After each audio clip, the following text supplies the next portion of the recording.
Merci à vous. Monsieur Debat, vous avez la parole. Merci, Monsieur le Président. Monsieur le Président, vous avez décidé, depuis le début de votre mandat, de jouer la carte de la constance. Et en matière, on reviendra sur la matière de votre politique d'économie, mais vous jouez aussi la constance dans l'outrance de votre communication politique. Vous avez aussi décidé d'être la région la plus communicante de France, avec partout dans notre région ce slogan publicitaire sur une autoproclamation, la région la mieux gérée de France.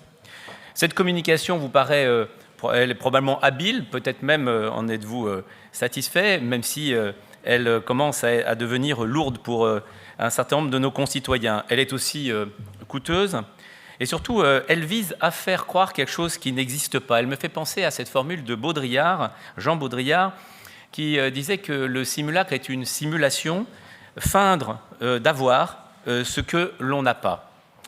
La région fait semblant de pouvoir être présente sur tous les fronts, de pouvoir être présent dans chaque village, de pouvoir être présente de manière omnipotente. Et cela ne correspond pas à la réalité. Qu'apprennent les automobilistes la réalité des projets soutenus par la région lorsqu'ils rencontrent ces panneaux? Pas grand-chose. Pour faire exister la région, pour nous, il faut mener des projets structurants.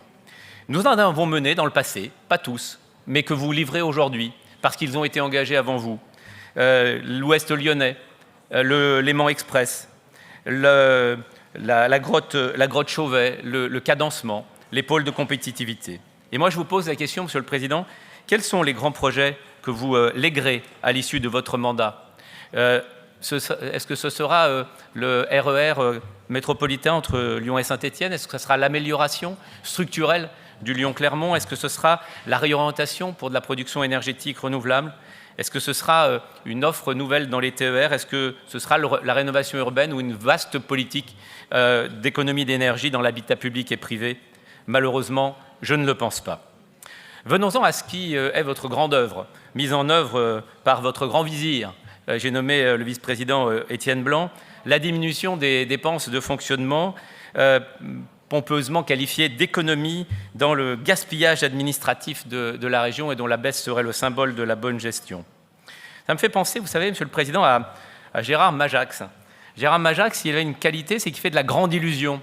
Alors, voilà, j'ai décidé d'illustrer vos dépenses de fonctionnement. Ça, le bidon à gauche, Monsieur le Président, c'est la réalité de la diminution de la dépense dite de fonctionnement. 150 millions d'euros en moins pour la formation, 30 millions en moins pour les TER, 90% en moins pour la politique de la ville, 30% en moins pour la culture, 70% en moins pour les associations de protection de l'environnement, 11 millions en moins pour le développement économique, et c'est même le recyclage des livres qui sont passés miraculeusement de la mauvaise dépense à la bonne dépense, les livres scolaires qui sont passés du fonctionnement à l'investissement. Et puis, il y a le soupçon de ce que vous appelez la bonne gestion, c'est-à-dire les économies de fonctionnement qui tiennent dans cette bouteille. Les 300 millions, ils sont là, à part quelques millions, et le reste est là. La diminution des indemnités des élus, les quelques postes qui ont été économisés, les quelques véhicules qui ont été vendus et les frais de fonctionnement administratifs. Le problème, c'est que quand vous versez ces quelques gouttes de vraies économies de gestion dans la réalité de vos choix politiques, eh bien, il ne reste pas grand-chose de bleu, puisque ça peut à peine teinter vos économies. Voilà la réalité. 95%, ce sont des choix politiques. Alors assumez-les comme tels.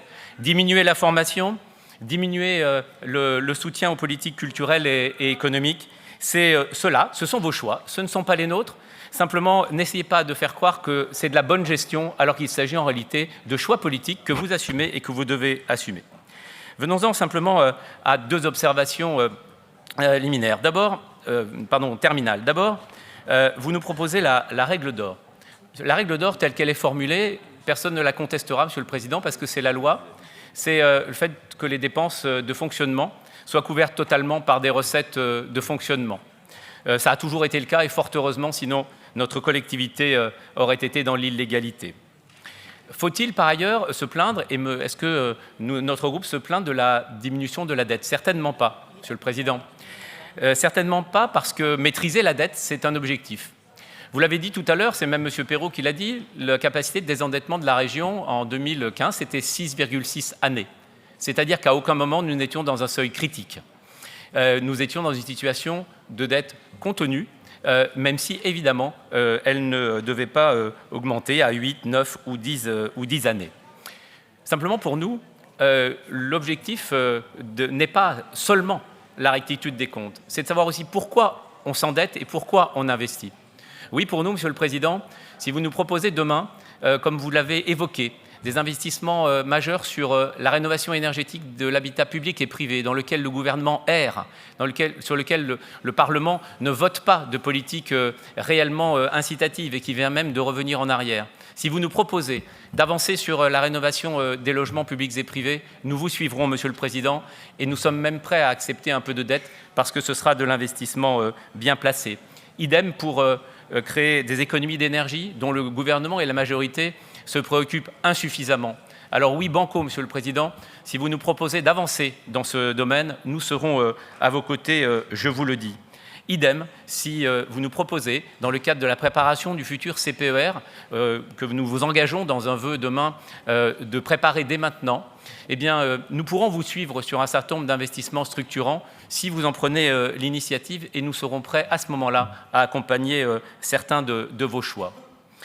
Parlons donc de l'avenir. Et l'avenir, finalement, il se résume pour une collectivité comme la nôtre qui ne peut pas être une collectivité de gestion de proximité et qui ne doit pas faire semblant de l'être, mais qu'une collectivité qui mène des politiques structurelles.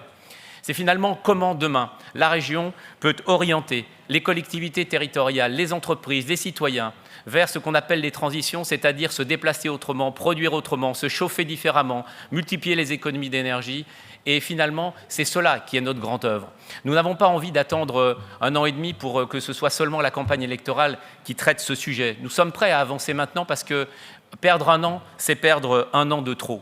Mais parlons de ces sujets d'avenir. Et à ce moment-là, dans le respect des équilibres budgétaires que nous avons toujours défendus, alors à ce moment-là, les marges de manœuvre que vous avez pu dégager auront été utiles et seront utiles à nos concitoyens. Et à ce moment-là, eh bien, effectivement, nous pourrons approuver certaines de vos décisions et je vous le redis, nous sommes prêts à le faire.